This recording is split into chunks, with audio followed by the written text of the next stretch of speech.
Hey everybody, this is herculespetix, founder, curator, docent, and gift shop employee of the herculespetix Academy of Comic Book Studies.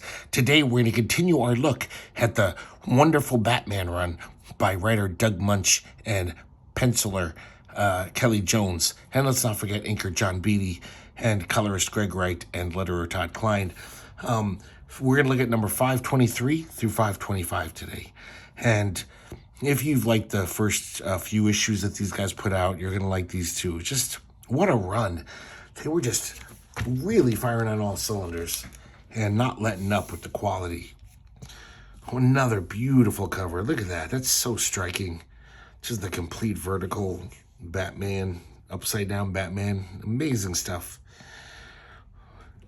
Obviously, Kelly Jones.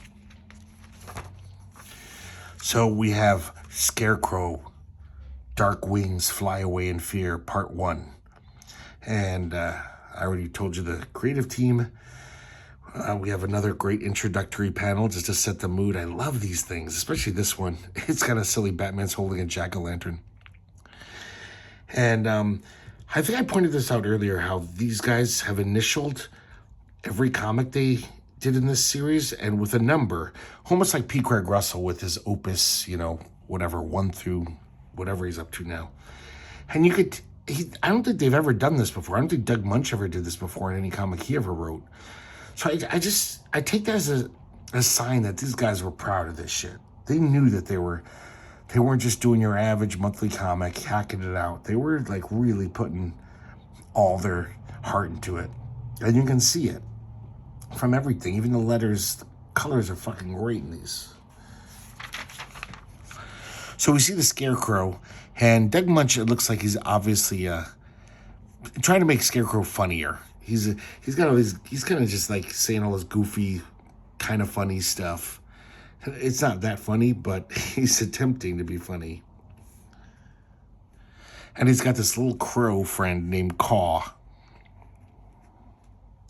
So now we see New Arkham, and Harvey Bullock's visiting because Scarecrow just escaped. And we're finding out that this New Arkham isn't very good. They just moved in, basically, and the security's pretty lax. So I think another criminal's already escaped, and they're worried more are going to get out.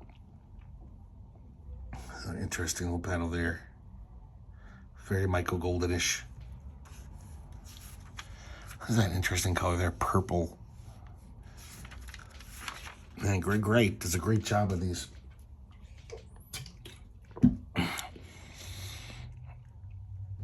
So Scarecrow's back in Gotham, back on the loose,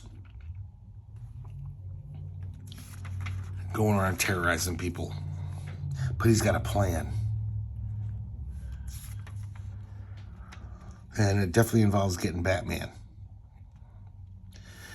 He admits that Batman is the only thing that he's afraid of. But he also just wants to kill Batman just for the practical reason that Batman keeps stopping him. Over and over again. It's really cutting into his profits as a criminal. Now we see Batman out on the prowl, doing what he does, beating up poor people who are stealing. And just so many different styles. Look at Batman there. He looks like, I don't know, like the Hulk's younger brother. Like, he's fucking massive. But then there'll be other panels where he's more lithe and more like athletic looking. But it doesn't matter. It's all about cartooning, and Kelly Jones, so inconsistent, but you just don't care. It's all about just how each panel just looks amazing.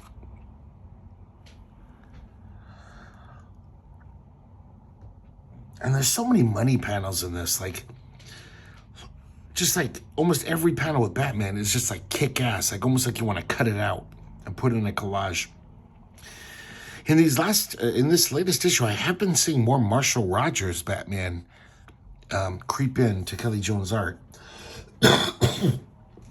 Sorry, guys, about this constant cough. So Batman beats up these two thieves, ties them up. Look at this interesting thing he does with the cape. It almost looks like branches on a tree. It's just a very odd but kind of cool looking. And look at that panel. That is amazing. So now we see Bruce Wayne talking to Alfred. And once again, Bruce Wayne has got to do some social function he doesn't want to do. He wants to chase down Scarecrow. Alfred convinces him, though. It's like, you invited these people, and it's all about the mayoral race, which is important. The Scarecrow will keep for one night. Continues to draw off it very cartoony. So now we see this dude here, Mr. Bo Griggs, and he gets a package in the mail. He has no idea who it's from. And it's a little mechanical bird. And the mechanical bird starts talking and then releases a gas right into Bo's face. And right then, the Scarecrow kicks down his door. I really like the way he draws Scarecrow. Just so, like, very simple. But man, he's scary looking as hell. Even if you don't have a face full of gas. I didn't point out that either, but that's just beautiful. Great panel. So it turns out that this guy, Bo, was a high school bully. And he used to pick on Jonathan Crane. I guess he was a super scrawny kid. That's where he got his nickname, Scarecrow. That's what the mean bullies at school would call him. Look at this. They had to throw in another just little framing panel.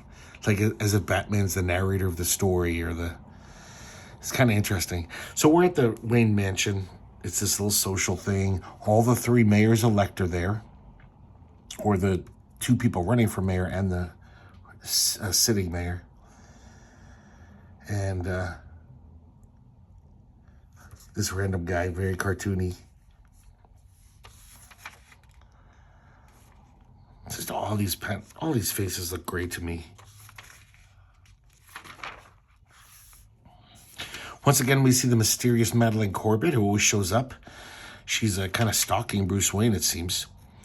And it seems like Bruce Wayne kind of just forgets her every time. It's like, oh, I think I remember you.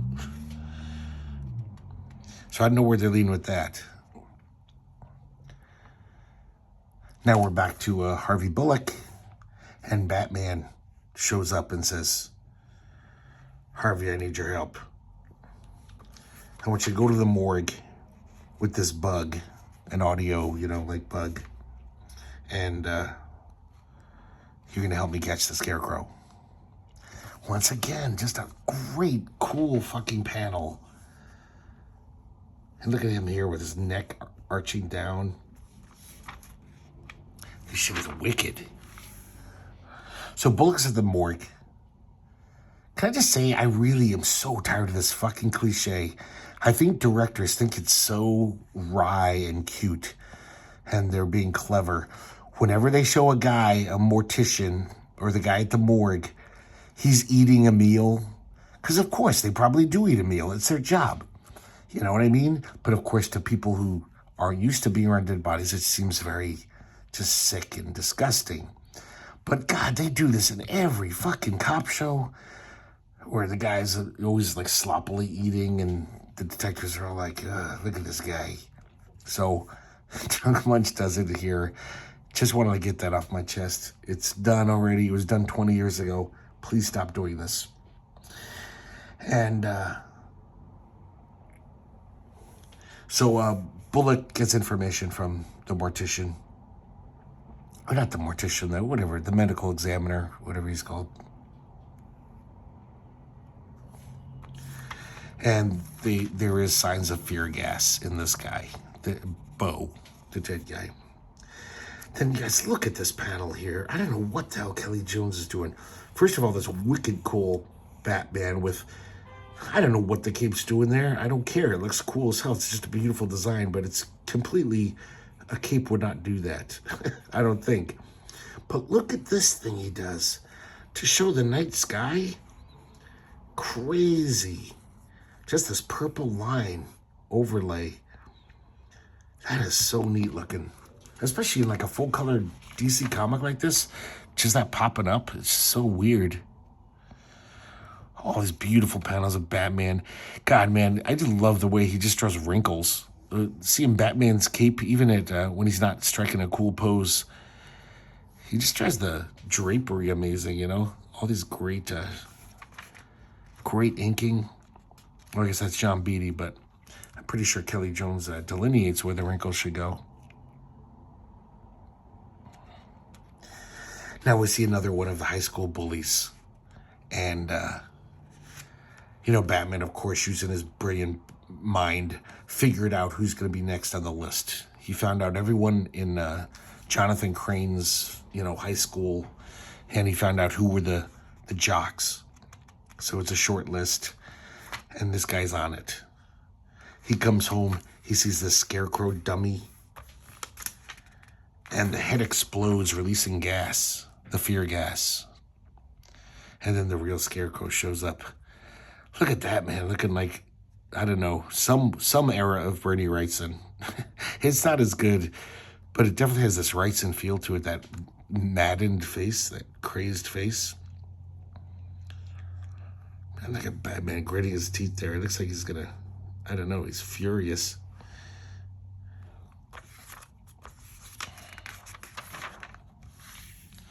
Oh man, just more of this stuff. Just shit like every 14-year-old kid wishes. I wish this was around when I was 14, this comic. My head might have exploded though. It's just so cool. But it's really just great art too. I love his art, even as an old man. But it also has that wicked factor, like just the perfect poses, the just total money shots, This totally reminds me of Marshall Rogers too, here. Even though his style's very different, Marshall Rogers is much more cleaner, less exaggerated. And now we get to see a great fight between Scarecrow and Batman. Just every panel is just pretty fucking great. There's that purple again.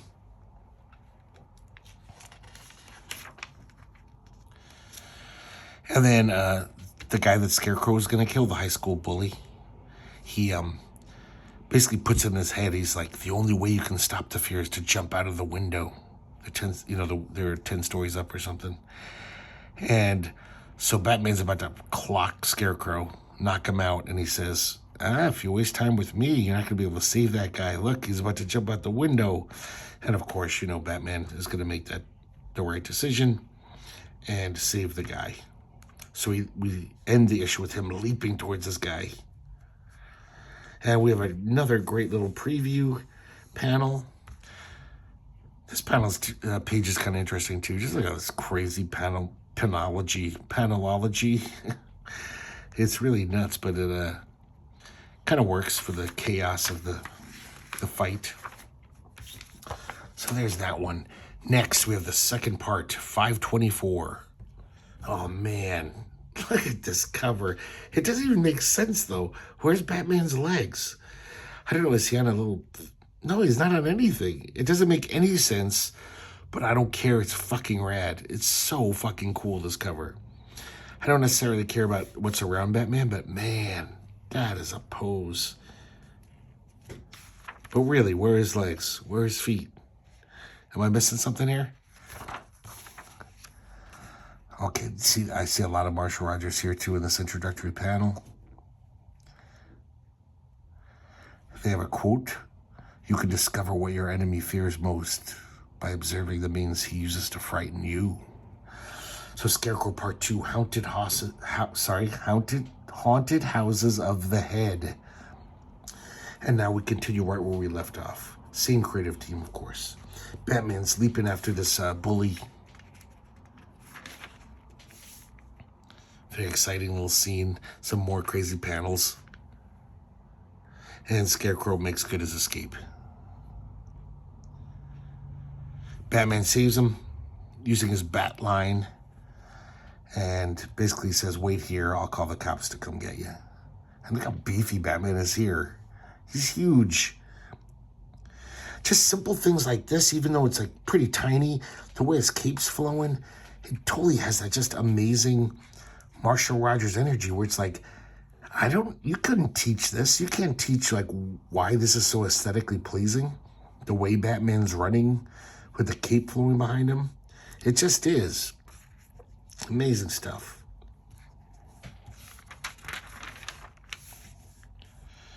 Now we get more of the political stuff. We see the Mayor Kroll. He's given a speech denouncing Jim Gordon, who's running against him, and Grange, the leading contender for his leading political rival. Now, thankfully, we're back to Batman. I don't want to read about Gotham politics. And Batman's collecting clues. He finds the mechanical bird. Look at this. I love this Batman right here. I mean, I like them all. This one's almost like Magnolia-ish. Kind of different than the other ones. So he goes to the third bully. The third guy in the list, he's already gone. And then we see Scarecrow pushing a guy in a shopping cart. So it looks like Scarecrow got to him already. That's a nice Scarecrow. Shows how terrifying he is. And he takes him to this carnival, this abandoned carnival. And yeah, Scarecrow's just really goofy in this one. You know, he's talking to himself. He's kind of making jokes, cracking jokes, talking to his crow, and just a very silly Scarecrow. So he gets to the carnival. I love this little thing. It's the Dr. Terror's House of Fear. That was this ride back when it was a working amusement park.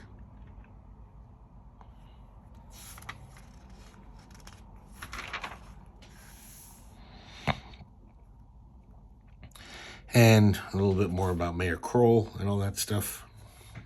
We find out that Bruce Wayne has been, legally, it's totally legal, but he's been financing Mayor-elect Grange. And Kroll doesn't know what to do about it. Now we're back. Batman has tracked Scarecrow to this carnival. He suspects there's a trap when he goes in that big devil mouth, and he was right. He throws a batarang in, it releases poison gas, motion detectors. So he realizes he's got to get in another way, which just gives an excuse to see more cool dynamic poses of Batman. Look at this, crouching on the devil's head. Look at his cape here. It's like an angel's wings. So Batman makes it into this this ride, or whatever you call it, this amusement. And there's all these traps there. Scarecrow has modified the fun house, the normal fun house stuff, with deadly scares. So we see Scarecrow with his victim. He's just wigging out from the fear gas. Look at his face here. You really sense like he's just out of his head with fear. Beautiful stuff. Look at this. This is like a vampire.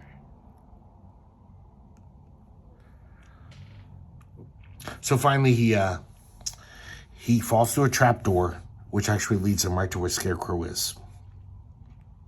And Scarecrow is basically set it up so when Batman lands on this little platform, it makes the guillotine descend on the bully's head. So Batman basically actually triggers the guillotine. So he's like, no. And because he's Batman, he can do this. In like half a second, he kicks the blade out of the guillotine, saves the guy's life. This is interesting where the guy says, what did I do to deserve this? And Batman kind of gives him a little lecture. He says, you tormented and shunned somebody who was different until he became almost alien. Excuse me a second.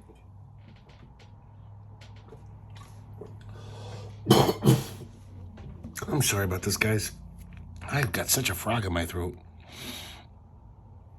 You taunted Jonathan Crane's strangeness. Now you've been haunted by it. A little rhyme there. But look at this amazing dramatic Batman. Like colored all red. So he kicks open the door, tells the guy to walk to the road and call for an ambulance. And then he runs back into the fun house. Look at that weird looking, that doesn't even look like Kelly Jones there.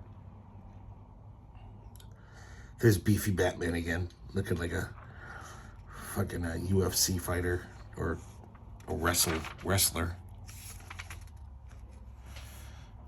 Oh man, so good.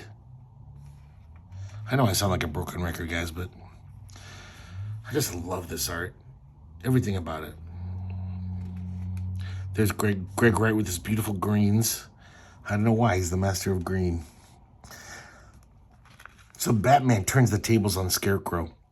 Pulls off his mask, which is what protects him from his own fear gas.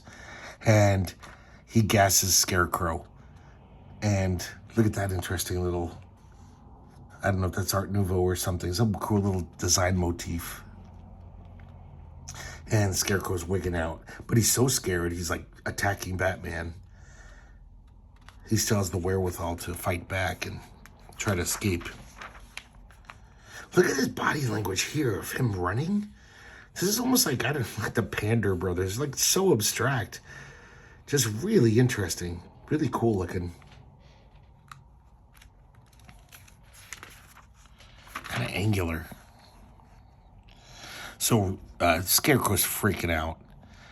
And look at this. This little train car pulls up to Scarecrow. He's like, Batman's trying to crush me. I know it. And Batman pops out of the train car. Look at that pose. Speaking of dramatic, God, that's amazing. End of the ride, Crane.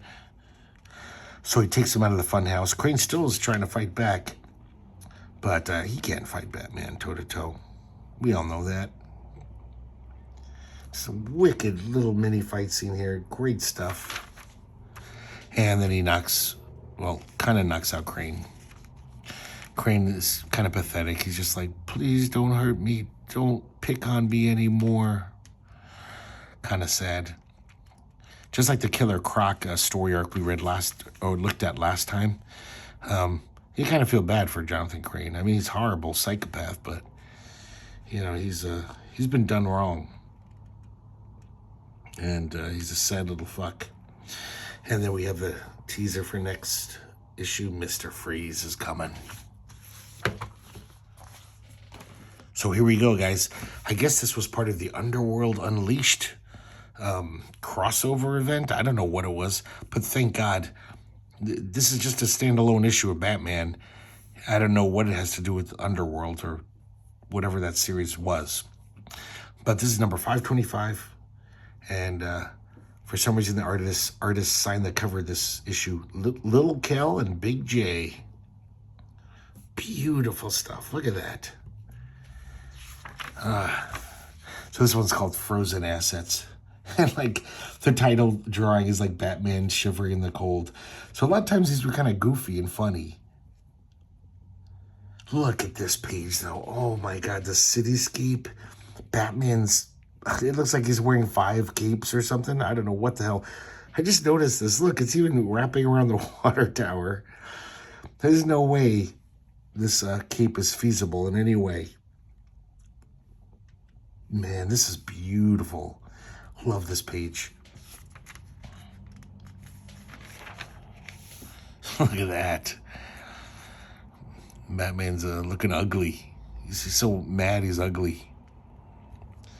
Sometimes the art doesn't match, I gotta say. I think Kelly Jones, sometimes it's just like, I want to draw this cool image. Because basically, Batman's thinking to himself like, hey, it's a slow night in Gotham.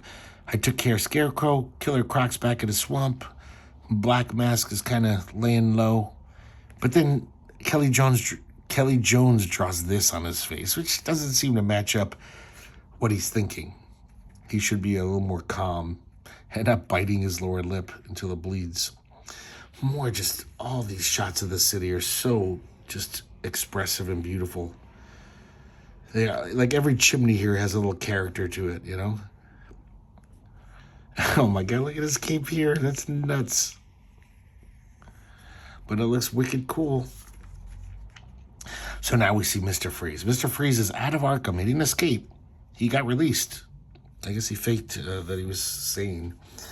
And he's talking to these really rich old people and basically offering his services. He's saying, I perfected cryogenics, and you people all have expressed a desire to live forever. So, I'll give you a day to think about it. Come back and let me know the answer, but I'll, for this price or whatever, I'll freeze you guys because you're all going to die soon. This is fun. These 5 old guys. Look at Kelly Jones just going to town. Just completely silly caricature. Kind of funny looking people, like very comical. And it's kind of funny that we just looked at, maybe a few days ago, we looked at Troy Nixie's Trout. And these faces could be right out of Trout by Troy Nixie, or any Troy Nixie comic. They're just wonderful caricature. Really funny. So this issue's really bugs me. So this one thing bugs me. Mr. Freeze has these 2 assistants. First of all, stupid names. They're called Ice and Cube. And I'm sure you're going to agree with me how annoying this is. They fucking end each other's sentences in rhymes. And they constantly rhyme back and forth. When Andre the Giant did it in Princess Bride, it was fucking great. But these aren't even good rhymes. You really going to give him the freeze? Or is this just part of the scam tease? So I'm not going to say any more. I should have even said that one. I've got a bad taste in my mouth now. But they're just so dumb. Also, the fact that I can't remember if this is Ice or Cube, the woman, she just runs around in this total stripper outfit. Well, I don't know what it is, but it's just weird. It's very strange. Maybe Doug Moench was saddled with these characters. Maybe they were part of Underworld, or it's been established that they're crucial to Mr. Freeze. I don't know. Both Ice and Cube are a little worried that Mr. Freeze is nuts. But they're we'll hang out with him and get as much money as we can. And then once we've loaded up on some stolen shit, we'll head out. Really nice introductory panel here, setting the scene.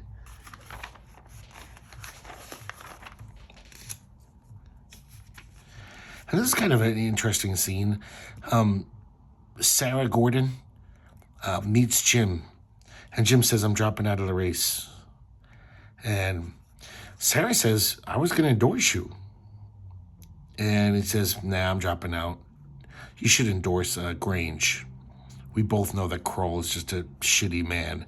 Mayor Kroll is just a bad guy. He's just a power-hungry, vain,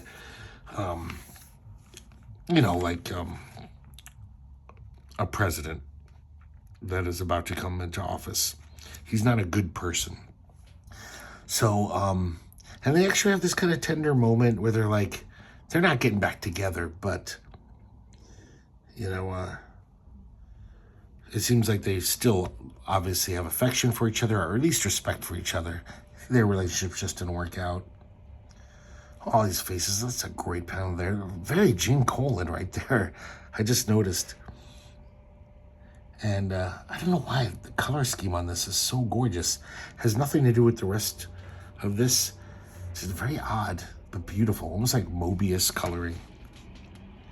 Yeah, I kind of like this scene. It's kind of nice. Back to Mr. Freeze. And basically all the old people turn him down. They don't want to risk it.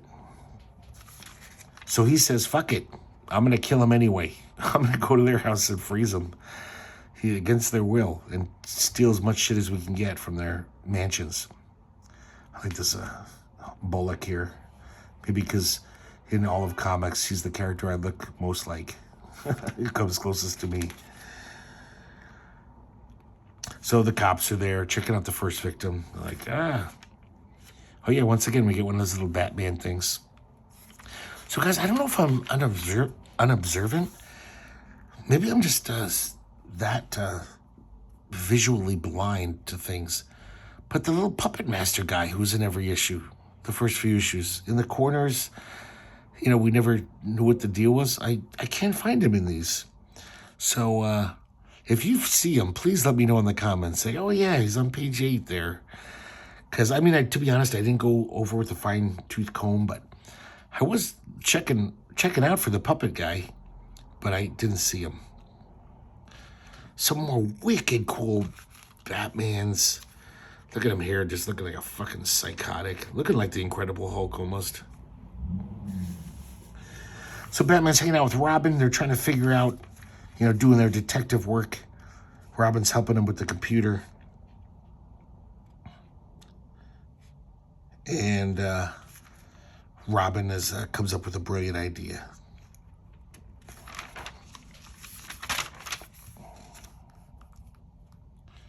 Look at that, Robin. All of a sudden, he looks very serious. Like his very greasy hair. I love that with just Batman's ears coming back. Whew.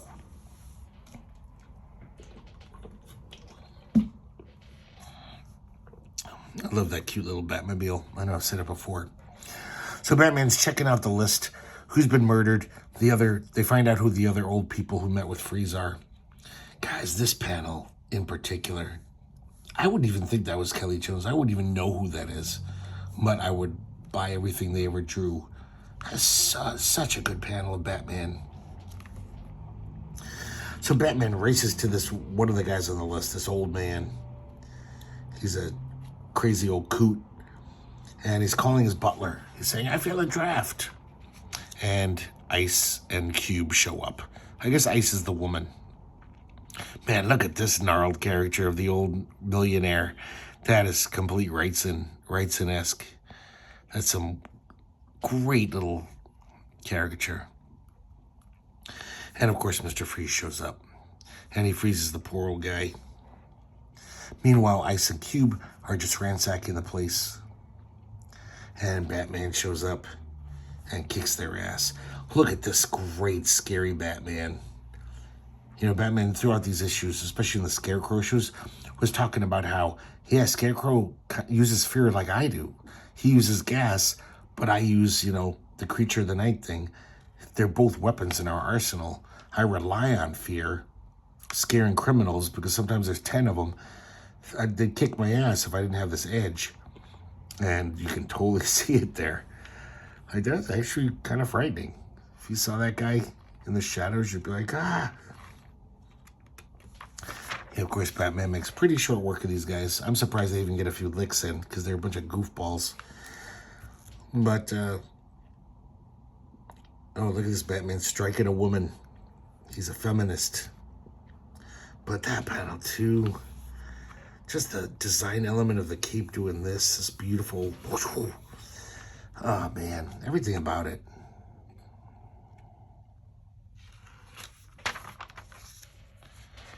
And now we got, the fight continues, I meant to say. And now he's going to go confront Freeze. Right as he sees the butler, Mr. Freeze, puts him on deep ice. The butler kills him too. And now the fight begins.